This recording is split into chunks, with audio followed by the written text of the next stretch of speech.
Velkommen. I den her video der vil vi lære lidt om metoder.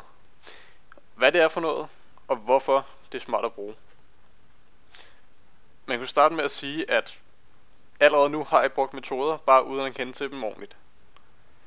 Fordi hver gang, nu skal jeg lige lave den rigtige ting, hver gang I laver en ny klasse, så starter I jo med at skrive public static void main string args. Og det her, det får I så en forklaring på, hvorfor det er, I skriver det her i netop denne video. Og så er det inde i den her, hvor jeg har skrevet alt jeres kode indtil videre. Og I kan godt se, når man kommer op på nogle større projekter, større programmer, så vil det være virkelig umuligt at have det hele inde i den her ene fil.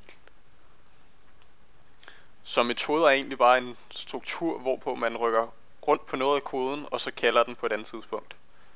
For eksempel, hvis man vil finde den mindste værdi af to værdier.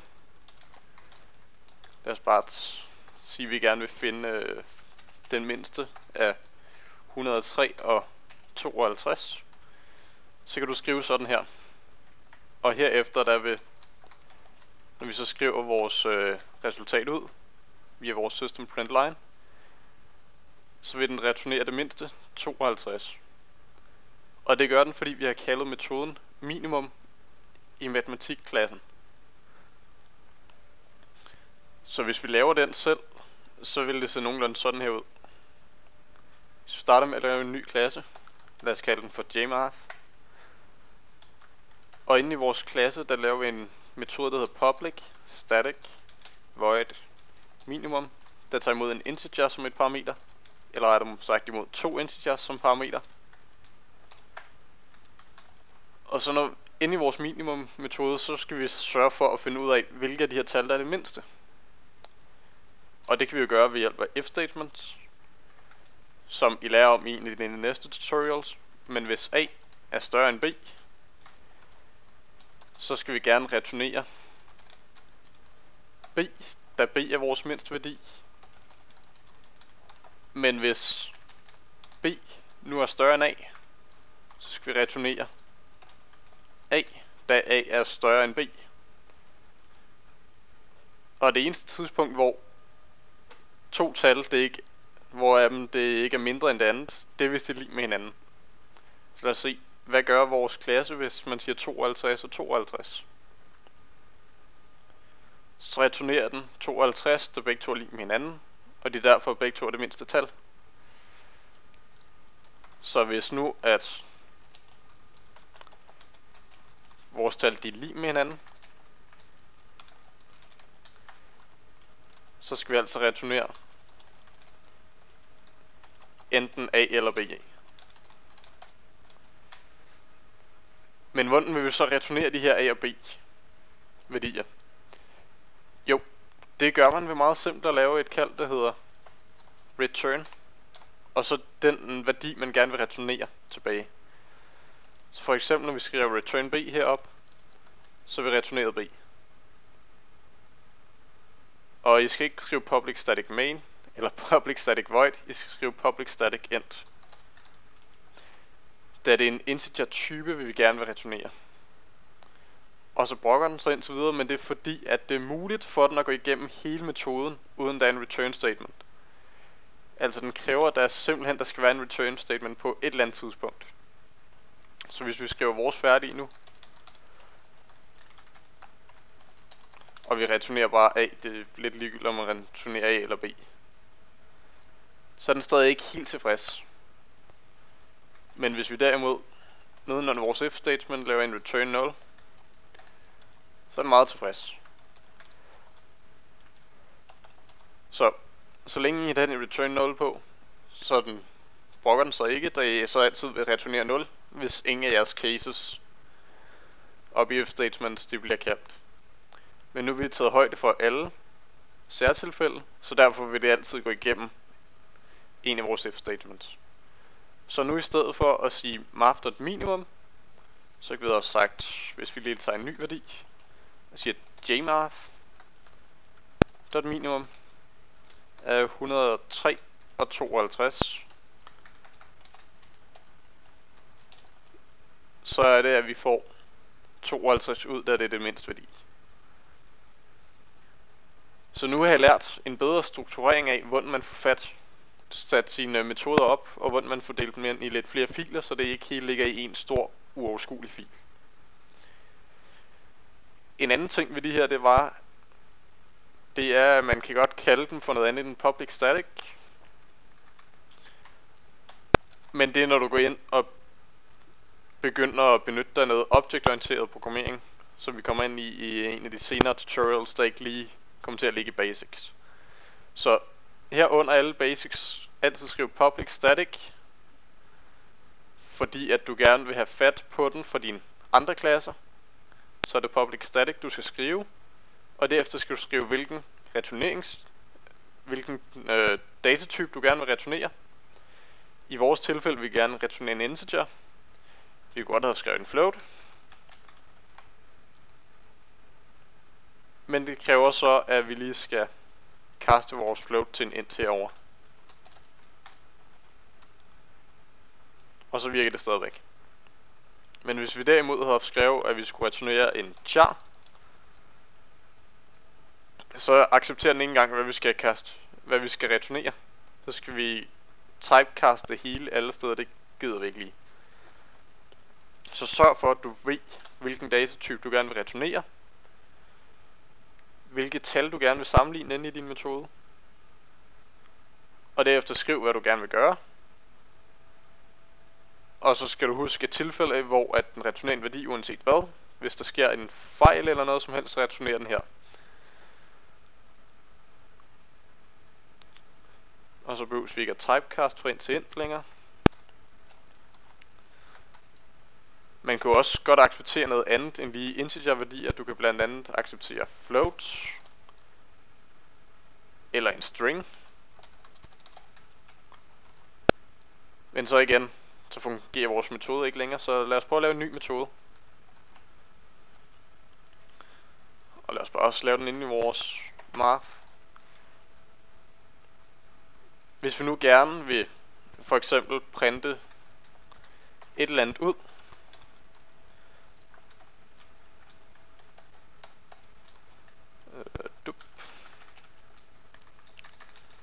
hvis vi nu forsøger at lave et eller andet pænt flag, imens vi printer ud.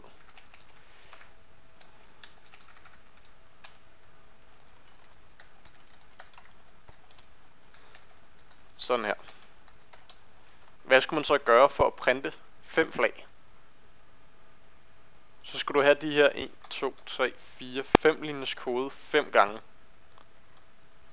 Hvis du gerne vil printe 5 flag af den her type.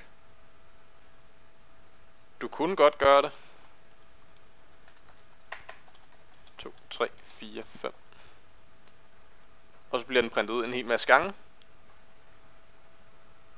Men en nemmere metode at gøre det på vil være at lave en ny metode, der hedder et eller andet. Men da vi ikke returnerer noget af den her type, der giver vi den, at den skal returnere datatypen void, som er ingenting. Og i den her metode, der vil vi gerne printe vores flag. Og når vi så sætter vores kode til at printe vores flag hernede i stedet for, og vi så sletter alt det her, så har vi muligheden for at skrive print flag. Og print flag, det kan vi skrive direkte i, fordi at vores nye metode, den allerede ligger inde under en klasse metoder, som er der, hvor vi kaldte vores funktion fra. Så når vi printer flag-metoden, kalder den en gang, så skriver vi et flag. Men hvis vi derimod kalder vores print flag-metode 5 gange, så skriver vi 5 flag. Og det kunne man jo blandt andet kombinere med, hvor mange gange man gerne vil skrive flaget. Det kan vi da godt få ind. Hvis vi sender, hvor mange gange vi gerne vil printe flaget som vores første argument, så skal vi sige integer times integer.parse. Bruger du for at få en integer værdi ud af en string. Og så vil vi gerne have den første af vores argumenter. Og så for at få den ud så mange gange som muligt, så bruger vi igen en forlykke.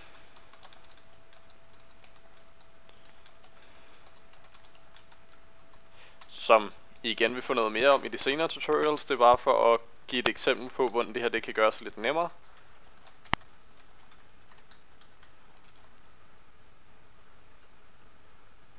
Og så fordi array index out of bounds, vi giver den ikke nogen argumenter lige pt. Så ind i metoder, run configurations, argumenter, og så skal vi skrive 10 gange. Og så skal vi køre den. Og så printer vi vores flag ud 10 gange. Man kunne også have kørt den fra terminalen, det er I velkommen til at prøve at gøre selv. Men det der sker her, det er jo, at inde i vores metode, der kører vi alle de statements, vi har herinde. Vi kører simpelthen det hele, hver gang vi kalder vores metode.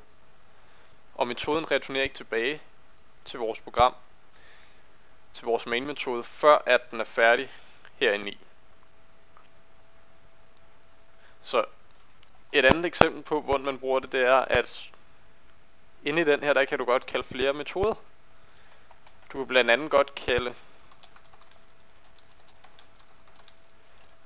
lave en max i stedet for en minimumværdi. Den tager også imod en A og en B-værdi. Vi skal lige sørge for, at den returnerer et eller andet.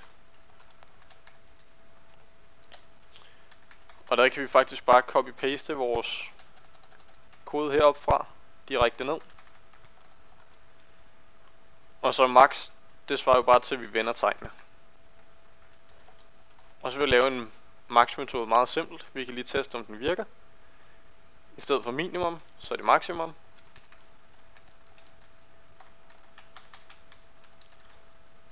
Og hvad er størst? 55 eller 52? Det er 55 selvfølgelig. Så vores metode den virker altså. Men hvis man ville have kaldet den herindefra, så kan du have sagt herop et eller andet tilfældigt sted, hvor du har lyst til at bruge den. Der kan du sige max A og B. Og du kan se, der er altså ingen fejl ved det. Det er lovligt at gøre. Og den her metode, ved at kalde det her heropfra, vil den ikke gøre noget lige nu.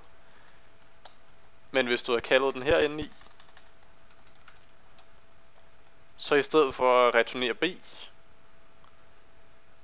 som minimum, det kan vi da godt lige prøve. Ej, det var nok et lidt uheldigt sted. Lad os prøve at lave den her i stedet for. Så i stedet for at returnere A som minimum, så vil vi returnere maksimum af de to. Så hvis A er den mindste værdi,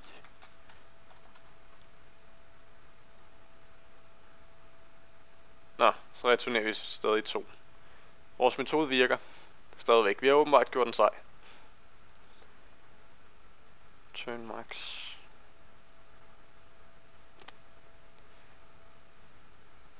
Men vi kan altså returnere værdien fra vores metode inde i vores andre metoder.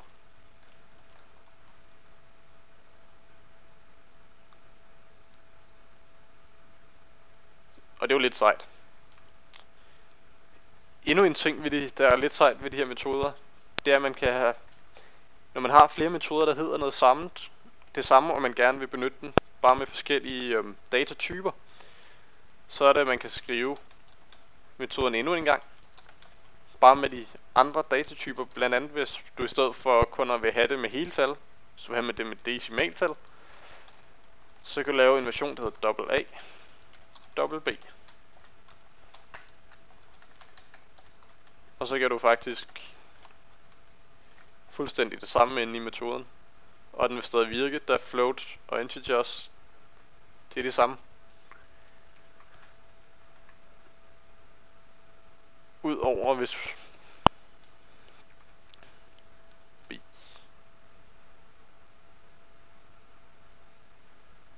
Ja, Det er selvfølgelig floats og ikke doubles, vi skal skrive herinde i. Og så hvis metoden stadig virker, er det de samme datatyper. Ligeledes kunne man lave den igen endnu en gang. Bare med doubles i stedet for float.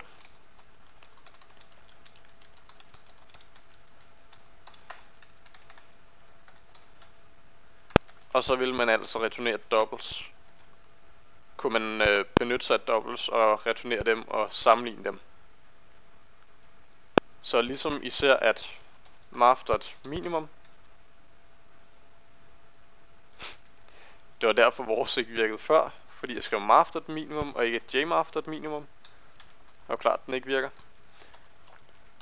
Men hvis man skriver math.minimum, så kan I se, at den har typen double, float, int, returner en int, long, returner en long.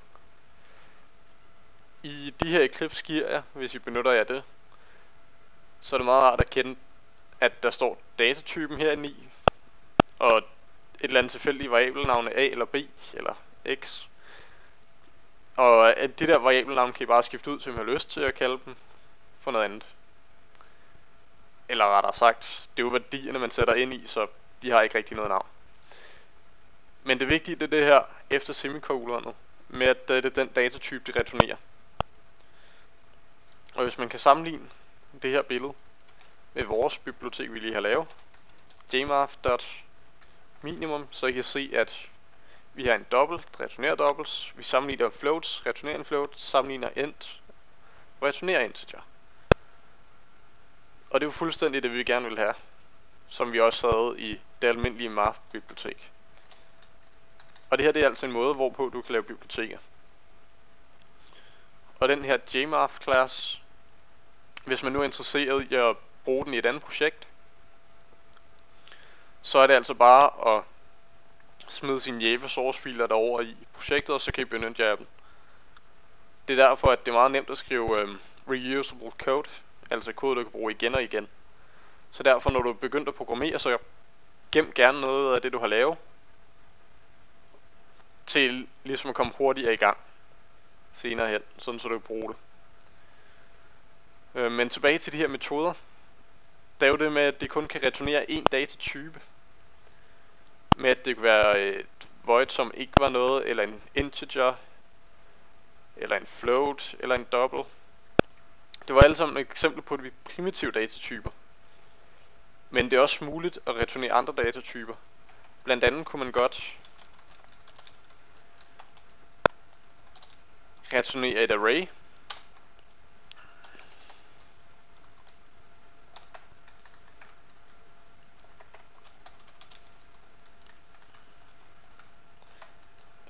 Som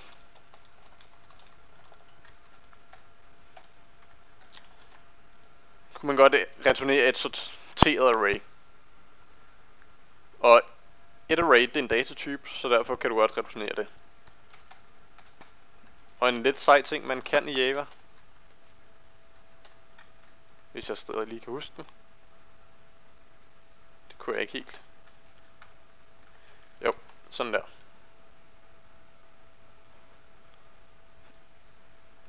Og man skal selvfølgelig skrive public static, hvis man ønsker at benytte sig af den. Det her med at skrive int og 3 prikker efter, det gør, at jeg herinde i vores metoder,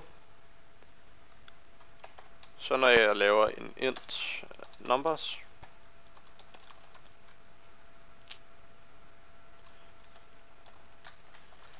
så kan jeg skrive, at vi har et jmath, hvor vi har lyst til at sortere. Og så kan jeg bare skrive 1, 2, 3, 4, 5, 6, 10, 12 og 6. Eller et eller andet antal integerværdier. Det er altså fuldstændig ligegyldigt med hvor mange I giver den. I kan bare give den så mange I har lyst til. Sæt et komma, og så tag værdien. Den skal indsætte. Og I sætter bare så mange I har lyst til. Og det var altså en af de seje ting ved Java. Med et datatype, og så prik, prik, prik, og så lige igen et navn. Og så har I altså bare så mange I har behov for. Det svarer lidt til, at man så tager og laver det af et array bare. På samme måde tilgår man også sine elementer, ved man kan sige j 0.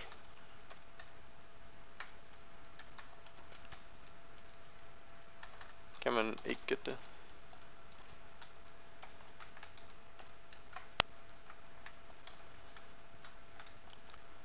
Sådan der. Så nu svarer x altid til den første, vi får som et parameter, det er 1.